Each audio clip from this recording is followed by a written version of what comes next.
बिहार में नया साल आते ही सियासी यात्राओं का दौर शुरू हो गया है। एक तरफ मुख्यमंत्री नीतीश कुमार बेतिया से समाधान यात्रा की शुरुआत की, वहीं दूसरी ओर बिहार कांग्रेस में राहुल गांधी की पदयात्रा के तर्ज पर बिहार में भारत जोड़ो यात्रा निकालकर नफरत छोड़ो भारत जोड़ो यात्रा के तहत भाजपा सरकार के खिलाफ अपनी आवाज को बुलंद किया।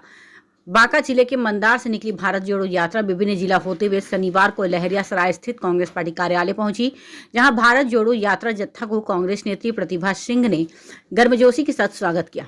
मौके पर कांग्रेस के वरिष्ठ नेता डॉक्टर शकील अहमद ने मोदी सरकार पर जमकर हमला बोला। उन्होंने कहा कि हमें उनकी नाकामी पर, उनके भ्रष्टाचार पर कहने में कोई झिझक नहीं। भाजपा जैसा भ्रष्ट सरकार भारत के इतिहास में ना हुई है और ना होगी।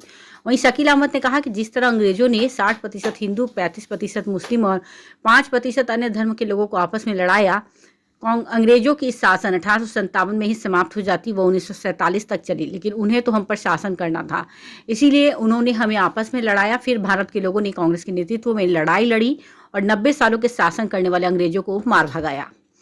आज हमारा प्रधानमंत्री जो नफरत फैलाने वाले हैं, अगर वे समझते हैं कि हम नफरत फैलाकर हमेशा राज कर लेंगे, तो ये उनकी भूल है और निश्चित रूप से देश और बिहार के लोग पहचान चुके हैं। वे पीछे से हमारी बिहार की सरकार को भीतरघात करवाने की कोशिश कर रहे हैं। इसीलिए उनकी नाकामी पर, उनके भ्रष्टाचार पर मुझे कहने में कोई झिझक नहीं कि उनके जैसा भ्रष्ट सरकार भारत के इतिहास में ना हुआ था, ना होगा। वहीं कांग्रेस पार्टी के बिहार प्रभारी भक्त चरण दास ने भी भारतीय जनता पार्टी को अंडर एस्टिमेट करते हुए कहा कि बिहार में 7 पार्टी की सरकार है और सातों पार्टी मजबूती के साथ चुनाव लड़ने जा रही है। बीजेपी को 1-2 सीट भी मिलेगा कि नहीं, इसमें भी संशय है। बीजेपी महागठबंधन के खिलाफ साजिश कर रही है, इसलिए हमें बिहार की जनता के हित में, प्रदेश के हित में सोच समझकर कदम रखना होगा। दरभंगा से अशोक ठाकुर की रिपोर्ट। साजिश कर रहे हैं हमारे महागठबंधन के खिलाफ। महागठबंधन मजबूत है और बीजेपी के अस्तित्व खत्म हो गया है।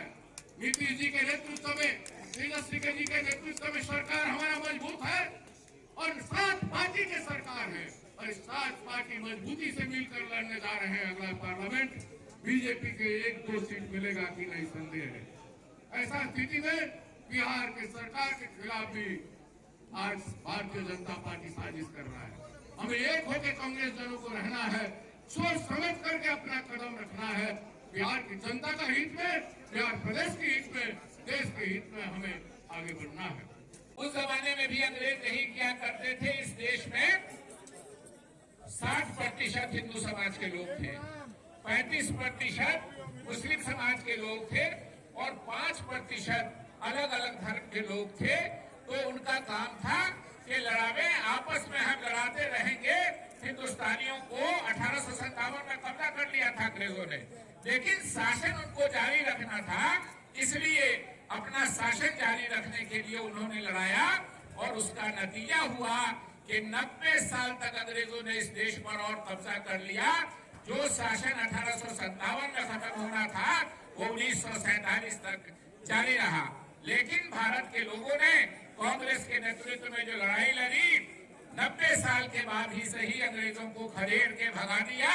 तो आज का हमारा कोई प्रधानमंत्री और जो लोग भी हैं नफरत फैलाने वाले, ये समझते हैं कि हम हमेशा राज कर लेंगे नफरत फैलाने के तो वो समझ में उनकी भूल है। और निश्चित रूप से बिहार के लोग, देश के लोग उनकी इस बात को पहचान रहे हैं। वो पीछे से सरकार को, हमारी राज्य सरकार को भी बदनाम करने की कोशिश कर रहे हैं। इसीलिए सिर्फ उनकी नाकामी पर, उनके निकम्मेपन पर, उनके भ्रष्टाचार में, और मुझको ये कहने में कोई झिझक नहीं है, मैं ऑन रिकॉर्ड कह रहा हूँ कि नरेंद्र मोदी जी से भ्रष्ट सरकार भारत के इतिहास में न शायद हुई है और न होगी कभी। इतने हर चीज में भ्रष्टाचार। प्रेम और सद्भाव यही लेकर हम लोग हर दिल में राज करना चाहते हैं, ना कि नफरत डालकर। इसीलिए हम लोग भारत जोड़ने के लिए की बात की है कि ताकि हम लोग एक साथ हाथ में हाथ डालकर, हमारा हाथ सबका साथ, ये धारणा जो हमारे कांग्रेस पार्टी की है वो लेकर हम आगे बढ़े और अपना विजय पताका इस देश में लहराएं। मिथिलांचल गढ़ रहा है कांग्रेस का, और जब इस प्रकार की यात्रा निकल रही है तो लोगों का कितना स्नेह और प्रेम मिल रहा है। प्रेम तो उछल उछल कर सबके सामने आ रहा है और सब कह रहे हैं कि हम थे कहाँ। सबको जैसे लग रहा है कि कोई रेत पर बारिश की बूंद जैसे गिरती है ना, उस तरह इस यात्रा का उन लोगों पे असर हो रहा है। जैसे हम एक बारिश की बूंद बनकर उन रेत पे हम लोग गिर रहे हैं, उस तरह से इसका असर हो रहा है। सब लहलहा रहे हैं, बहुत खुश है जनता। कितनी कामयाबी मिलेगी? मुझे तो पूरा विश्वास है कि हम तो पूरी तरह कामयाब हैं और आगे भी रहेंगे। अगर ऐसी बात नहीं होती तो मोदी जी में खलबली नहीं मची होती, दोषारोपण की राजनीति नहीं हुई होती, और जो पीछे पीछे पीछे पीछे छल प्रपंच की राजनीति अभी भी कर रहे हैं वो नहीं होती। ये हम जीत चुके हैं और आगे भी जीतेंगे, और ये हमारा परचम पूरे देश में लहराएगा और पूरे विदेश में नाम करेगा। जैसे पहले थे वैसे अब होंगे। Thank you.